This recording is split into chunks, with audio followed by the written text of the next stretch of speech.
All right, guys, I'm here with the Texas boys. We had a very brief conversation when it came down to the last meetup because everybody was ready to go home. It was getting late. There was a lot going on. There was like 200 people at that meetup. Yeah, it was great. So it was great, but it was busy.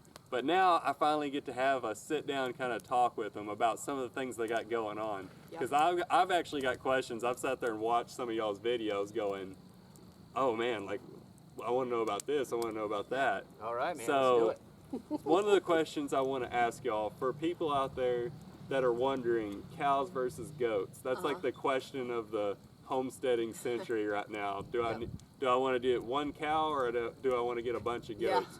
What would y'all say is y'all's take on that? What? Well, of course a cow, That's but so succinct. well, yeah. Thanks, Rufus. Yeah. Well, if you are going to be working in not so cow-friendly area, you know, like just a little field here, you know, probably, and a lot of brush like over there, you know, as it looks over there, you know, I would say goats. But then you got the problems of what goats do. So if you want to go through and clear out a nice big part of that, yeah, but goats are doing good at clearing stuff, and then, you know, you can always, if you have a really brushy spot for that year, you just leave them on there, and then when they really got it mowed down and new grass is growing up, then you can just sell the goats and get a cow, you know. That, so you can like transition, if you got like a brushy area, transition from your goats to your cows. And so one of the things, what I want to do at some point is maybe have like a cow situation going on.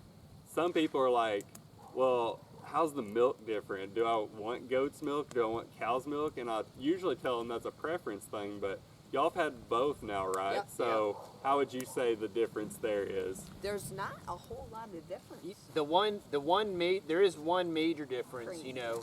Well, there's the cream factor, but there is, if goat's milk after day 3 or 4 will turn goaty. Yes, it will. Yep.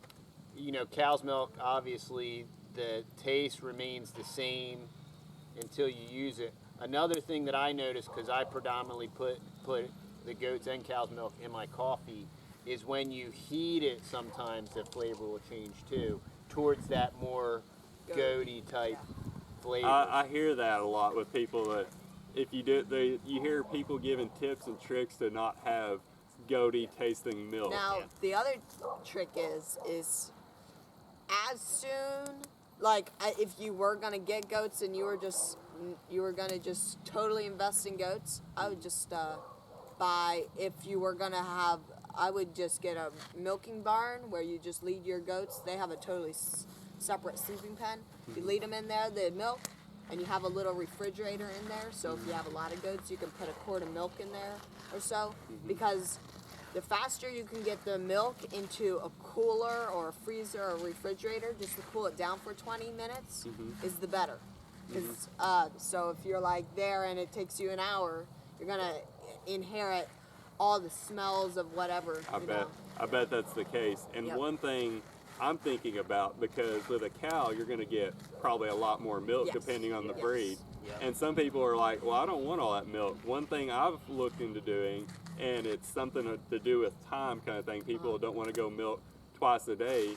They actually do the calf share system where they'll, if they don't want to get up in the mornings kind of things, they just leave the calf with the cow and separate them during the day. But with me, I'd rather the cow be with the calf during the day, grazing, things like that, and split them at night. And then in the morning, you can get milk that way. So there are things that you can do if you're just a small family. You don't have to have goats just because you think you don't want all that milk. There are ways to do less effort and get a little bit less milk.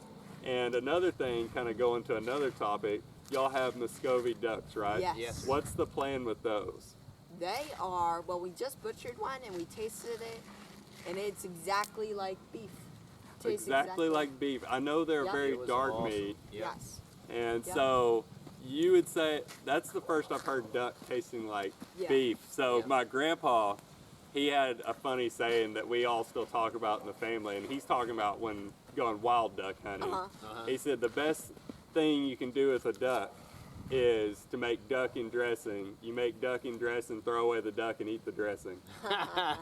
But that's why I was like, if these ducks Well, wild are duck definitely tastes like mud. more gamey, yeah. Yeah. But the Muscovy, we cooked it in a crock And pot. we didn't feed our Muscovy ducks. That's yeah, the thing. yeah, and we totally free ranged them. Yep. We didn't feed them. Yep. So they grew out, and ours must have been a good 10 pounds. Well, 10, and 11 that's the pounds. difference between like breeds and stuff Yeah. too, Yeah. I think. But that's what I wanted to get y'all's take on. Like, how are these ducks? Like, I want to raise some like domestic ducks Yeah. myself at some point and see how that taste is, because all we've ever heard in our family is about wild ducks. Nobody raises ducks. Yeah, yeah. Yeah. And well, so I want to try that and see, get some domestic ducks, like Peking ducks, like those are the big beefy ones.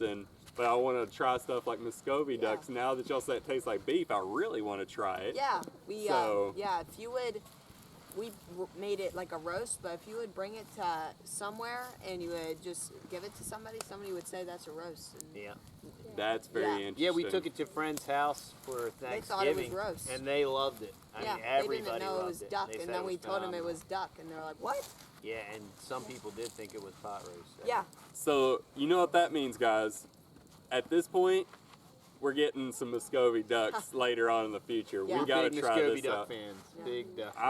I'm getting to be one where I'm curious about it now, because Yeah.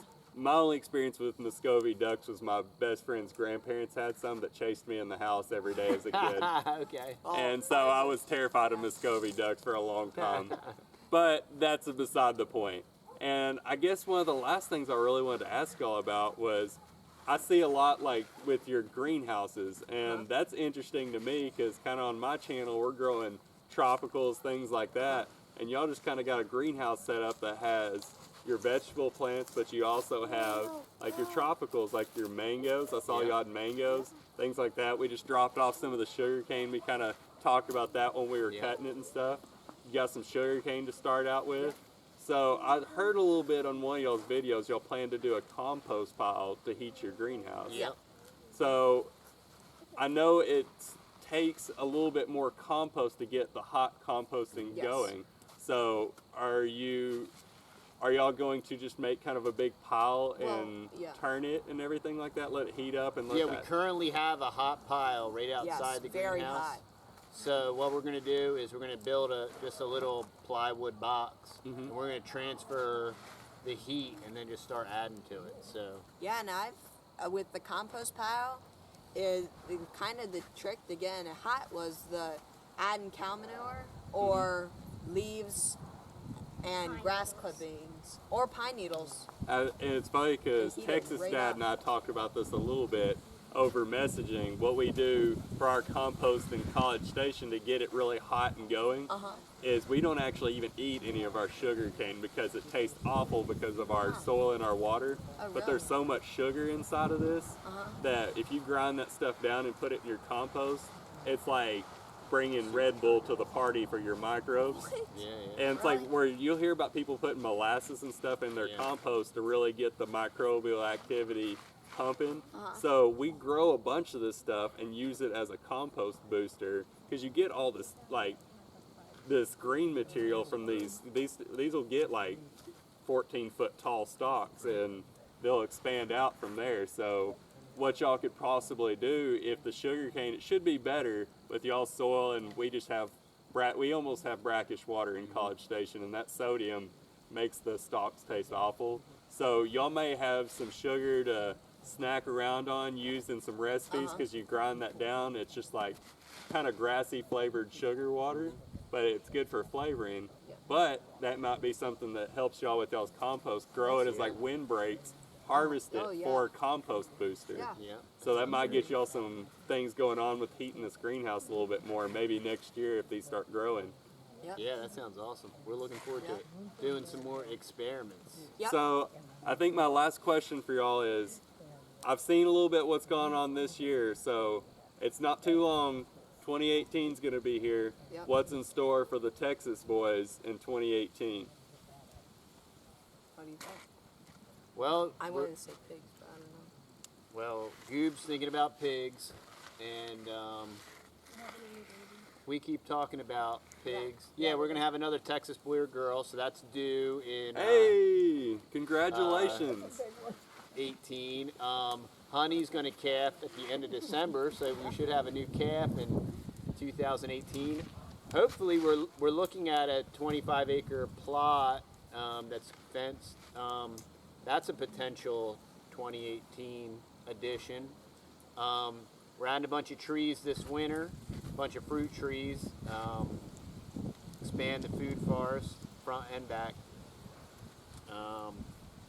And I signed a large residential deal with a guy that has 43 solar panels that he wants us to cart away. So there might be a large solar project hopefully in 2018. It sounds like there's going to be a lot going on. This is all good stuff, though. Yeah. See, some of that's going to be beneficial for each other. If you get a pig, expand this food forest, you start getting excess fruit or nuts or things like that.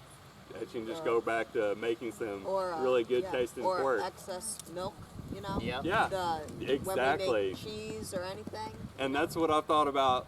I almost wanted a dairy cow, like for the milk for myself, but everyone's worried about this excess. Well, if you want to grow some of the best flavored pork you can get, milk-fed pork, oh my goodness.